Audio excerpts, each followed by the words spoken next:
결혼식이 20분밖에 남지 않았는데 약혼자는 반지를 집에 두고 왔다며 저보고 가져오라고 했습니다. 제가 돌아왔을 때 경호원들은 저를 막아섰습니다. 이 사장님의 결혼식은 이미 시작되었습니다. 관계자 외에는 출입할 수 없습니다. 저는 단상 위에서 계략이 성공했다는 듯한 눈빛을 보내는 그를 보았습니다. 20분 후 그들은 모두 바보가 되었습니다. 호텔 메이크업실의 시계는 오전 9시를 가리키고 있었다. 이진우는 거울 앞에 서 있었다. 넥타이가 삐뚤어져 있었지만 그는 신경 쓰지 않았다. 메이크업 아티스트가 다가가 도와주려 했지만 그는 손을 휘저어 막았다. 그는 돌아서서 나를 보았다. 정장 주머니가 불룩한 것이 안에 분명 무언가 들어있었다. 하지만 그는 미간을 찌푸리며 말했다. 반지를 집에 두고 왔어. 나는 그 주머니를 빤히 쳐다보았지만 아무 말도 하지 않았다. 메이크업 아티스트의 손이 허공에서 멈췄다. 퍼프 위에 파우더가 소리 없이 떨어졌다. 들러리인 민지가 내 옷깃을 잡아당겼다. 그녀의 눈에는 걱정이 가득했다. 이진우가 다가와 내 머리를 쓰다듬었다. 손길은 부드러웠지만 말투에는 짜증이 섞여 있었다. 은솔아, 착하지. 어서 가서 가져와. 기다릴게. 주변에서 수군거리는 소리가 들려왔다. 아니, 이 시간에 반지를 잊어버리는 게 말이 돼? 혹시 일부러 그런 거 아니야? 나는 핸드백을 꽉 쥐었다. 금속 버클이 손바닥을 아프게 찔렀다. 몸을 돌려 밖으로 나갔다. 하이힐이 카펫 위를 소리 없이 지났다. 복도의 조명은 눈부시게 발간의 그림자를 길게 늘어뜨렸다. 호텔 입구에는 기사님이 이미 기다리고 있었다. 빗방울이 창문에 부딪혀 바깥 풍경을 흐릿하게 만들었다. 기사님이 백미러로 나를 보며 입을 열려다 이내 다물었다. 차가 출발하고 비는 점점 거세졌다. 빗방울이 차 지붕을 투둑투둑 두드렸다. 나는 의자에 등을 기댄 채 눈을 감았다. 머릿속에는 온통 이진우의 정장 주머니 속 그 불룩한 것만이 맴돌았다. 도어록의 비밀번호를 누르고 문을 열었다. 집안은 조용했고 거실의 시계가 째깍거리는 소리만 들렸다. 나는 침실로 걸어갔다. 보석함이 화장대 중앙에 놓여 있었다. 빨간 벨벳 상자가 유독 눈에 띄었다. 다가가 뚜껑을 열자 다이아몬드 반지가 그 안에 누워 있었다. 다이아몬드는 무척 컸고 반짝이는 빛을 뿜어냈다. 반지를 집어들었다. 차가운 금속이 손가락을 아리게 했다. 이게 그가 집에 두고 왔다는 반지였다. 나는 반지를 상자에 다시 넣고 뚜껑을 닫았다.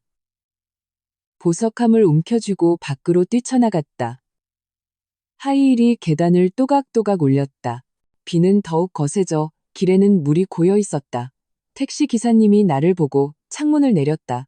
나는 차문을 열고 타서 호텔 주소를 말했다. 차는 빗속을 가르며 달렸고 높은 물보라를 일으켰다. 창밖에 가로등이 흐릿한 빗무리로 번지는 것을 보며 나는 먹구름처럼 마음을 짓누르는 불길한 예감을 느꼈다. 마침내 호텔에 도착했다. 돈을 내고 차문을 밀자 빗물이 순식간에 내 머리와 드레스를 적셨다. 나는 보석함을 손에 꽉 쥐고 호텔 정문으로 달려갔다. 막 입구에 도착했을 때 2명의 경호원에게 가로막혔다. 키가 크고 검은 제복을 입은 경호원이 손을 뻗어 내 길을 막았다. 이 사장님의 결혼식은 이미 시작되었습니다. 관계자 외에는 출입할 수 없습니다. 나는 청첩장을 꺼내 그에게 건넸다. 금박 글씨가 새겨진 붉은 청첩장이었다. 경호원은 흘끗 보더니 내게 다시 던져주었다. 이 청첩장은 이미 폐기되었습니다. 나는 얼어붙었다. 손에 들린 청첩장이 너무 가벼워 바람에 날아갈 뻔했다. 청첩장을 붙잡고 연회장 방향을 바라보았다. 유리문을 통해 안의 풍경이 보였다. 스포트라이트가 눈부시게 무대 중앙을 비추고 있었다. 그곳에는 이진우가 서 있었다. 쫙 빼입은 맞춤 정장을 입은 채 그의 곁에 서 있는 사람은 내가 아니라 임윤아였다. 그녀는 순백의 웨딩드레스를 입고 있었고 긴 드레스 자락을 늘어뜨린 채 부케를 들고 미소 짓고 있었다. 주례사가 그들 앞에 서서 성경을 들고 있었다. 그의 목소리가 문틈으로 새어나왔다. 간간히 들리는 소리 속에서 나는 단 한 문장만 똑똑히 들을 수 있었다. 가난할 때나 부유할 때나 아플 때나 건강할 때나 이진우가 임윤아의 손을 잡고 반지를 끼워주었다. 이뮤나도 이진우에게 반지를 끼워주었다. 두 사람은 서로를 보며 달콤하게 미소 지었다. 객석에서 뜨거운 박수갈채가 터져나왔다. 하객들은 와인잔을 들고 축복의 미소를 짓고 있었다. 그때 이뮤나가 갑자기 고개를 들어 이쪽을 바라보았다. 그녀의 시선은 유리문을 뚫고 내게 와닿았다. 입꼬리가 살짝 올라가며 도발적인 의미를 담고 있었다. 나는 문을 밀치고 안으로 뛰어들어갔다. 하이힐이 대리석 바닥에 부딪히며 또렷한 소리를 냈다. 모든 사람의 시선이 내게 쏠렸다. 누가 발을 걸었는지 나는 중심을 잃고 앞으로 넘어졌다. 무릎이 바닥에 세게 부딪히며 찢어지는 듯한 고통이 밀려왔다. 손에 들고 있던 보석함이 바닥에 떨어지며 뚜껑이 열렸다. 다이아몬드 반지가 굴러나와 조명 아래에서 빛났다. 마치 나를 비웃는 것처럼. 하객들의 웃음소리가 폭탄처럼 터져나왔다. 저 여자, 이사장님 약혼녀 아니야? 저런 꼴로 와서 난동을 부리다니 정말 불쌍하네. 혹시 미친 거 아니야? 나는 바닥을 짚고 일어서려 했다. 무릎 부분에 청바지가 찢어져 피가 배어나왔다. 이진우가 단상에서 내려와 거만한 자세로 나를 내려다보았다. 그는 완벽하게 재단된 정장을 입고 머리는 한 올에 흐트러짐 없이 빗어 넘겼다. 그의 얼굴에는 냉소가 걸려 있었다. 그가 발을 들어 내 손밴데 보석함을 구두 끝으로 툭 찼. 이게 바로 분수를 모르는 내 꼴이야. 목소리는 크지 않았지만 바늘처럼 내 심장을 찔렀다. 주위의 웃음소리는 파도처럼 밀려와 더욱 커졌다. 나는 심호흡을 하고 바닥을 짚고 일어섰다. 무릎의 통증에 절로 미간이 찌푸려졌지만 나는 이진우도 주위 사람들도 보지 않았다. 그저 허리를 숙여 바닥에 떨어진 보석함을 주었다. 다이아몬드 반지에 닿는 손가락 끝이 얼음장처럼 차가웠다. 반지를 상자에 다시 넣고 뚜껑을 닫았다. 그리고 몸을 돌려 한 걸음 밖으로 걸어나갔다. 한 걸음 내디딜 때마다 무릎이 욱신거렸지만 멈추지도 뒤돌아보지도 않았다. 등 뒤의 웃음소리와 수군거림은 점점 멀어졌다. 복도는 조용했고 오직 내 발소리뿐이었다. 하이힐이 대리석 바닥을 울리며 외로운 메아리를 만들었다. 나는 엘리베이터 앞에 서서 내려가는 버튼을 눌렀. 엘리베이터 문이 열리자 안에는 아무도 없었다. 안으로 들어가 거울을 마주했다. 거울 속의 여자는 머리가 젖어 있고 얼굴에는 흙먼지가 묻어 있었다. 무릎에 청바지는 찢어져 피가 얼룩져 있었다. 초라하기 짝이 없는 마치 광대 같았다. 나는 휴대폰을 꺼내 익숙한 번호를 찾았다. 통화 버튼을 눌렀다. 신호음이 2번 울리고 전화가 연결되었다. 김 변호사님의 차분한 목소리가 들려왔다. 아가씨, 그쪽 상황은 어떻습니까? 계획을 시작하세요. 김 변호사님은 잠시 침묵하더니 말했다. 알겠습니다. 모든 자료는 준비되었습니다. 언제든 공개할 수 있습니다. 나는 네, 하고 전화를 끊었다. 엘리베이터 문이 열리고 나는 밖으로 나갔다. 호텔 로비는 사람들로 붐볐다. 몇몇이 나를 이상한 눈초리로 쳐다봤지만 나는 아랑곳하지 않고 곧장 밖으로 향했다. 호텔 문 밖은 비가 조금 잦아들어 있었다. 검은색 세단 한 대가 길가에 서 있었다. 차창이 내려가고 김비서가 고개를 내밀었다. 그의 손에는 외투와 플랫슈즈 한 켤레가 들려 있었다. 아가씨, 괜찮으세요? 나는 말없이 외투와 신발을 받아들었다. 외투를 걸치고 젖은 드레스 자락을 바지 허리에 쑤셔 넣었다. 그리고 허리를 숙여 플랫슈즈로 갈아 신었다. 김비서가 물티슈를 건넸다. 얼굴 닦으세요. 물티슈를 받아 얼굴의 빗물과 먼지를 닦았다. 물티슈는 금세 잿빛으로 변했다. 김비서가 차에 시동을 걸며 말했다. 고 회장님께는 이미 말씀드렸습니다. 투자사 쪽에도 연락해 두었고요. 나는 의자에 등을 기댄 채 창밖을 보았다. 비는 여전히 내리고 있었고 길 위의 차들은 느리게 움직였다. 방금 전 연회장에서 들었던 웃음소리가 아직 귓가에 맴돌았지만 더 이상 아프지 않았다. 휴대폰이 진동했다. 뉴스 푸시 알림이었다. 제목은 길었다. 속보 이야기 그룹, 분식회계 혐의 포착. 핵심 데이터, 다수 조작 의혹. 클릭해서 들어가 보니 완전한 회계 감사 보고서가 첨부되어 있었다. 모든 데이터가 명확하게 정리되어 있었고 증거는 확고했다. 김 비서가 말했다. 첫 번째 투자사가 방금 투자 철회 성명을 발표했습니다. 나는 하고 다음 뉴스로 넘어갔다. 이뮤나의 인스타그램 게시물이었다. 30분 전에 올라온 사진이었다. 웨딩드레스를 입고 부케를 든 사진과 함께 이런 글이 적혀 있었다. 드디어 오늘 나의 백마탄 왕자님과 함께. 나는 화면을 캡처해서 김 변호사님에게 보냈다. 그리고 휴대폰을 끈 채 의자에 기댔다. 차는 계속해서 앞으로 나아갔다. 비가 서서히 그쳤다. 차는 호텔 맞은편 오피스 빌딩 아래에 멈췄다. 아가씨, 20분 후에 측면문으로 들어가시면 됩니다. 나는 고개를 끄덕였다. 알았어요. 나는 차에 앉아 맞은편 호텔을 바라보았다. 연회장의 불빛은 환했고 창문을 통해 사람들의 그림자가 보였다. 이진우와 이뮤나는 아마 아직도 하객들의 축복을 받고 있겠지. 그들은 곧 폭풍우가 몰아칠 거라는 사실을 모르고 있었다. 나는 차 안에서 시계를 보았다. 초침이 한 바퀴 돌았다. 시간은 아주 느리게 흘렀다. 매 순간이 영원처럼 길게 느껴졌다.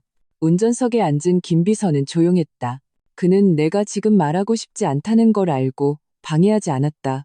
그저 가끔 백미러로 나를 확인할 뿐이었다. 마침내 시계가 10시 30분을 가리켰다. 나는 차 문을 열고 밖으로 나갔다. 오피스 빌딩의 측면문은 잠겨있지 않았다. 문을 열고 들어가니 안은 조용했고 엘리베이터 운행 소리만 들렸다. 버튼을 누르고 엘리베이터를 기다렸다. 문이 열리고 나는 안으로 들어가 가장 높은 층 버튼을 눌렀다. 엘리베이터가 천천히 올라가며 유리창을 통해 바깥 풍경이 보였다. 비는 완전히 그쳤고 하늘은 조금 맑아졌다. 햇빛이 구름 사이로 땅 위에 쏟아졌다. 엘리베이터 문이 열리고 나는 밖으로 나갔다. 최고층은 전망대였다. 호텔 연회장의 움직임을 똑똑히 볼 수 있었다. 나는 통유리창으로 다가가 아래를 내려다보았다. 연회장에서 이진우는 아직도 단상 위에 서서 마이크를 들고 연설을 하고 있었다.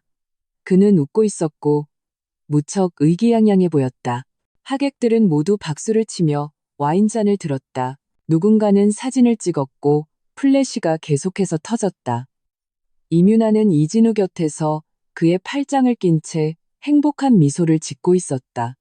무척 만족스러워 보였다. 나는 휴대폰을 확인했다. 시간이 정확했다. 전송 버튼을 눌러 준비된 자료를 모두 보냈다. 그리고 조용히 창가에 서서 아래의 모든 것을 지켜보았다. 얼마 지나지 않아 연회장에 변화가 생겼다. 누군가 휴대폰을 보더니 얼굴색이 순식간에 변했다. 그리고 옆 사람에게 보여주었다. 수군거리는 소리가 점점 커졌다. 이진우는 아직도 단상에서 연설을 하느라 아래의 변화를 눈치채지 못했다. 마침내 누군가 일어서서 큰 소리로 외쳤다. 이사장님, 휴대폰 좀 보시죠. 이진우는 미간을 찌푸리며 말했다. 무슨 일인데 그렇게 호들갑이야? 하지만 그도 휴대폰을 꺼내보더니 얼굴이 새하얗게 질렸다. 손에 들고 있던 마이크가 바닥으로 떨어졌다. 마이크는 꺼지지 않아 날카로운 소음을 냈다. 객석의 수군거림은 더욱 커졌고 몇몇은 출구로 향하기 시작했다. 이진우가 허리를 숙여 마이크를 주었다. 그의 손이 떨리고 있었다. 여러분, 인터넷에 떠도는 루머를 믿지 마십시오. 전부 거짓입니다. 목소리는 컸지만 불안함이 역력했다. 객석에서는 아무도 그를 신경 쓰지 않았다. 점점 더 많은 사람들이 출구로 향했다. 나는 이 모든 것을 보며 입꼬리를 살짝 올렸다. 휴대폰을 들어 한전 캡코에 있는 친구에게 전화를 걸었다. 이제 해도 돼? 친구가 말했다. 알았어. 바로 실행할게. 전화를 끊고 계속 아래를 지켜보았다. 얼마 지나지 않아 연회장의 조명이 갑자기 꺼졌다. 홀 전체가 어둠에 휩싸였고 비상등의 희미한 불빛만이 켜졌다. 비명소리가 곳곳에서 터져 나왔다. 서로 밀치고 소리치는 사람들로 인해 연회장은 순식간에 아수라장이 되었다. 이진우는 단상 위에서 어쩔 줄 몰라 했다. 이뮤나는 그의 팔을 꽉 붙잡은 채 몸을 떨고 있었다. 주례사는 이미 뒷문으로 빠져나갔는지 보이지 않았다. 하객들은 머리 없는 파리처럼 사방으로 부딪혔다. 테이블에 부딪혀 와인잔이 바닥에 떨어져 산산조각이 났다. 이진우가 단상에서 뛰어내려와 직원 한 명의 팔을 붙잡았다. 전기가 왜 이래? 빨리 고쳐. 직원은 고개를 저으며 말했다. 모르겠습니다. 갑자기 나갔습니다. 이진우는 손을 놓고 두 걸음 뒤로 물러섰다. 그가 고개를 들었을 때 그의 시선은 정확히 내가 있는 창문과 마주쳤다. 나는 그를 향해 휴대폰을 들어 보였다. 화면에는 이야기그룹의 분식회계 뉴스가 떠 있었다. 이진우의 얼굴은 종이처럼 새하얗게 질렸다. 그는 입을 벌려 무언가 말하려 했지만 소리가 나오지 않았다. 그리고 그는 갑자기 돌아서서 뒷문으로 비틀거리며 달려갔다. 이뮤나도 그를 뒤따랐지만 하이힐이 꺾여 넘어질 뻔한 것도 신경 쓰지 못했다. 나는 문을 열고 호텔로 향했다. 오피스 빌딩에서 호텔까지는 멀지 않아 몇 분이면 도착했다. 길 위의 무릉덩이에는 하늘의 구름이 비치고 있었다. 호텔 입구는 기자들로 북적였다. 나를 보자 몇몇이 인터뷰를 하려 했지만 김 비서가 내 앞을 막아섰다. 죄송합니다. 지금은 곤란합니다. 호텔 안으로 들어서자 연회장 문이 열려 있었고 안은 엉망진창이었다. 테이블은 쓰러져 있고 의자는 비뚤어져 있었다. 바닥은 깨진 유리 조각과 음식물 쓰레기로 가득했다. 하객들은 대부분 떠났고 몇몇 직원들만 남아 뒷정리를 하고 있었다. 안으로 걸어 들어가자 이뮤나의 목소리가 들렸다. 진우 씨, 이게 도대체 어떻게 된 일이에요? 날카로운 목소리에는 울음이 섞여 있었다. 그녀는 이진우의 팔을 잡고 있었는데 손톱이 살을 파고들 기세였다. 이진우가 그녀의 손을 세게 뿌리쳤다. 이뮤나는 비틀거리며 하마터면 넘어질 뻔했다. 시끄러워. 다 너 때문이야. 네가 결혼 서두르지만 않았어도 이런 일은 없었어. 이뮤나는 얼어붙었다. 눈물이 눈가에 그렁그렁 맺혔다. 어떻게 그런 말을 할 수 있어요? 분식회계를 한 건 당신이잖아요. 내가 분식회계를 한 건 다 너한테 더 좋은 삶을 주기 위해서였어. 두 사람은 언성을 높이며 싸우기 시작했다. 주위의 직원들은 하던 일을 멈추고 그들을 쳐다보았다. 몇몇은 휴대폰으로 촬영을 하고 있었다. 그때 제복을 입은 몇몇 사람들이 들어왔다. 국세청 직원들이었다. 그들은 신분증을 들고 곧장 이진우에게 다가가 내밀었다. 이진우 씨, 기아의 탈세 혐의에 대한 제보를 받고 왔습니다. 조사에 협조해 주셔야겠습니다. 이진우의 얼굴색이 변했다. 그는 뒷걸음질 치며 말했다. 아닙니다. 뭔가 착오가 있으신 겁니다. 국세청 직원들은 그의 말을 무시하고 다가가 팔을 붙잡았다. 이진우가 발버둥 치며 소리쳤다. 이거 놔. 나는 이야기 그룹의 사장이야. 아무도 그의 말을 듣지 않았다. 그들은 강제로 그를 밖으로 끌고 나갔다. 들러리 품에 안겨있던 이뮤나가 그 소리를 듣고 눈을 떴다. 이진우가 국세청 직원들에게 끌려가는 것을 보자 그녀는 유리에 손톱을 긁는 듯한 날카로운 비명을 질렀다. 기자들이 벌떼처럼 몰려들어 마이크를 이진우의 얼굴에 들이댔다. 이 사장님, 분식회계 혐의가 사실입니까? 오늘 같은 날을 예상하셨습니까? 이뮤나 씨가 쓰러졌는데 걱정되지 않으십니까? 이진우는 고개를 숙이고 손으로 얼굴을 가린 채 직원들에게 이끌려 비틀거리며 밖으로 나갔다. 내 곁을 지나갈 때 그는 고개를 들어 나를 쳐다보았다. 그의 눈에는 원망과 분노, 그리고 약간의 공포가 서려 있었다. 나는 그를 무시한 채 조용히 서서 그가 문 밖으로 사라지는 것을 지켜보았다.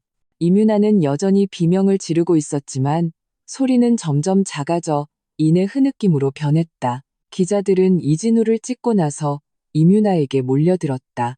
마이크가 그녀의 얼굴 앞으로 쇄도했고 질문이 쏟아졌다. 이뮤나는 울기만 할 뿐 아무 말도 하지 못했다. 들러리가 그녀를 부축해 밖으로 나가려 했지만 기자들은 길을 막고 계속해서 사진을 찍어댔다. 연회장에는 나와 몇몇 직원들만 남았다. 비상등이 여전히 어두컴컴하게 켜져 있었고 바닥의 난장판은 아직 치워지지 않아 처참해 보였다. 나는 단상 앞으로 가서 바닥에 떨어진 마이크를 주웠다. 먼지가 묻어 있어 손으로 닦아내고 스위치를 켰다. 마이크에서 미세한 전류 소리가 흘러나왔다. 남아있던 사람들이 모두 나를 쳐다보았다. 그들의 눈에는 의문이 가득했다. 나는 목을 가다듬고 입을 열었다. 내 목소리는 마이크를 통해 또렷하게 퍼져나갔다. 여러분, 안녕하세요. 저는 고은솔입니다. 그리고 이야기 그룹의 진정한 상속자입니다. 나는 주머니에서 주식 증명서를 꺼내들어 올렸다. 회사의 직인이 찍힌 붉은색 봉투가 선명하게 보였다. 누군가 의자를 끌며 일어섰다. 은솔 아가씨? 고 회장님 따님 아니십니까? 몇 년 전에 유학 가서 다시는 안 돌아온다고 하지 않았나요? 이게 도대체 어떻게 된 일입니까? 나는 미소 지으며 말했다. 이전에는 외국에서 요양하고 있었습니다. 이제 건강이 좋아졌으니 집안일을 돌봐야지요. 나는 단상 위에 반지 상자를 가리켰다. 이진우와 이뮤나가 사용했던 은색 상자였다. 이진우가 가지고 있던 주식은 아버님께서 잠시 그에게 맡겨두셨던 것입니다. 이제 그가 죄를 지었으니 그 주식은 원래 주인에게 돌아와야 합니다. 김 변호사님이 문으로 들어왔다. 그는 서류를 들고 내 곁으로 와 건네주었다. 나는 서류를 받아 펼쳐서 모두에게 보여주었다. 김 변호사님이 말했다. 이야기 그룹의 회사 정관과 고 회장님의 유언에 따라 이진우 씨가 보유한 60%의 지분은 그가 불법 행위를 저질렀을 시 자동으로 고은솔 씨에게 양도됩니다. 이제 고은솔 씨가 이야기 그룹의 최대 주주이자 법적 대표가 되었습니다. 남아있던 사람들은 숨을 죽였다. 누군가는 휴대폰으로 사진을 찍었다. 직원들은 어찌할 바를 모르고 서로를 쳐다보았다. 나는 단상에서 내려와 출구로 향했다. 막문 앞에 이르렀을 때 누군가 내 바짓가랑이를 붙잡았다. 이진우였다. 어느새 돌아왔는지 그의 머리는 헝클어져 있고 정장은 구겨져 있었다. 그는 무릎을 꿇고 내 다리를 붙잡았다. 은솔아, 내가 잘못했어. 제발 용서해줘. 그가 고개를 들었다. 얼굴은 눈물과 땀으로 범벅이 되어 있었고 머리카락이 이마에 달라붙어 있었다. 눈은 붉게 충혈되어 있었다. 내가 널 속이면 안 됐어.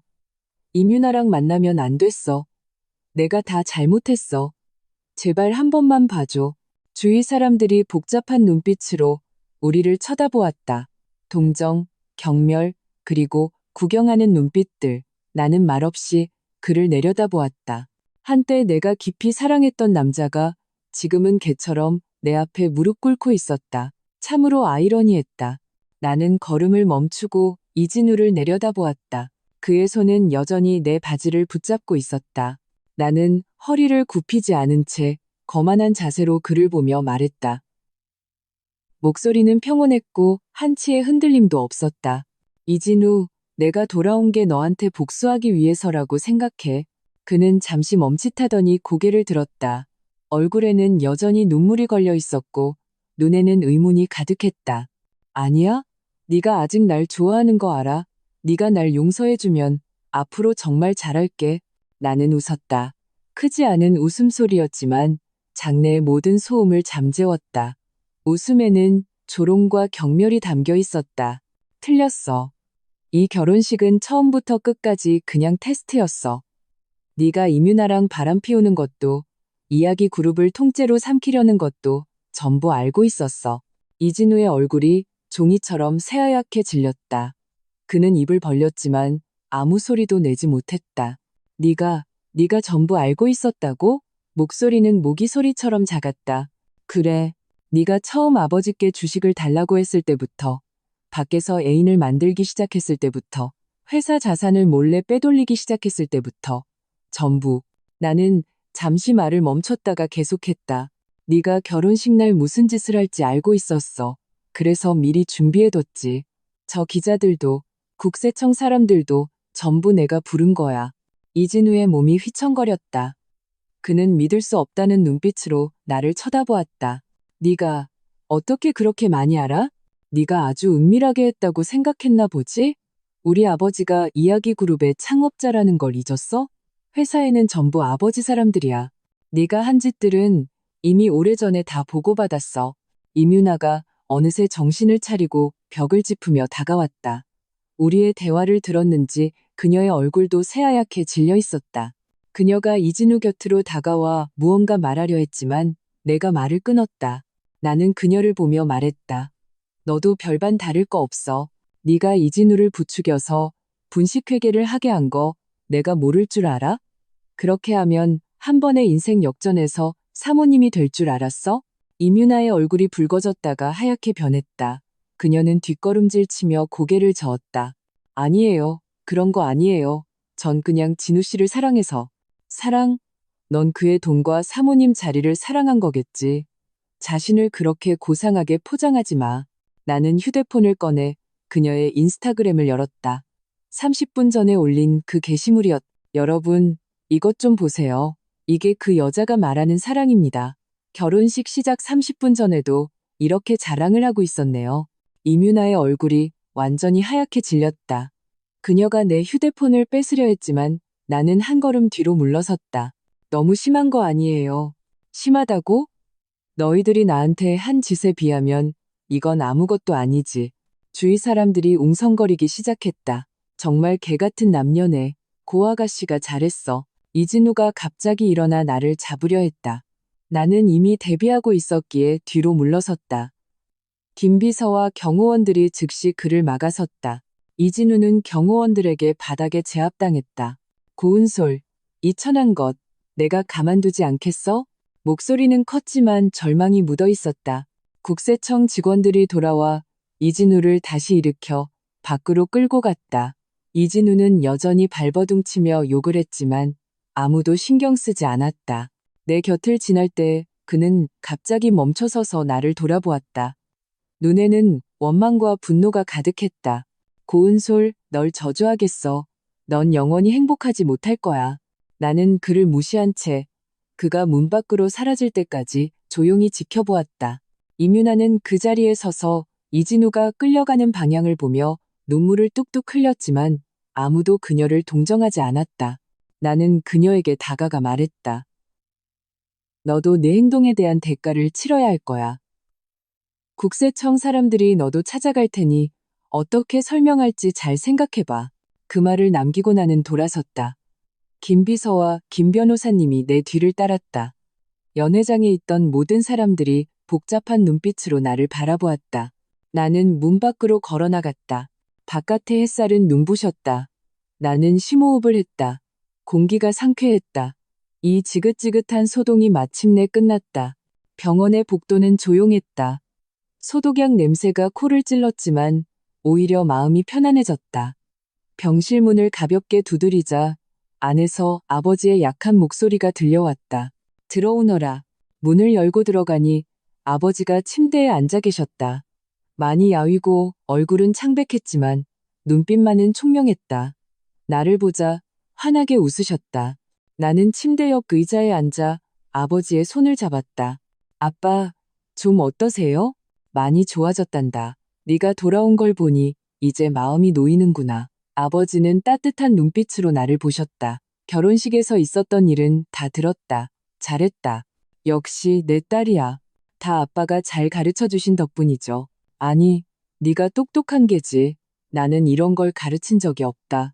아버지는 서랍에서 작은 상자를 꺼내셨다. 정교한 꽃무늬가 새겨진 자단목 상자였다. 내 엄마가 남긴 거란다. 네가 혼자서도 제 몫을 다하는 아가씨가 되면 주라고 했었지? 이제 네가 해냈구나. 상자를 열자 안에는 진주 목걸이가 있었다. 크고 둥글며 영롱한 빛을 뿜어내는 진주 목걸이의 펜던트는 작은 왕관 모양이었다. 엄마가 아시면 분명 기뻐하실 거예요. 물론이지.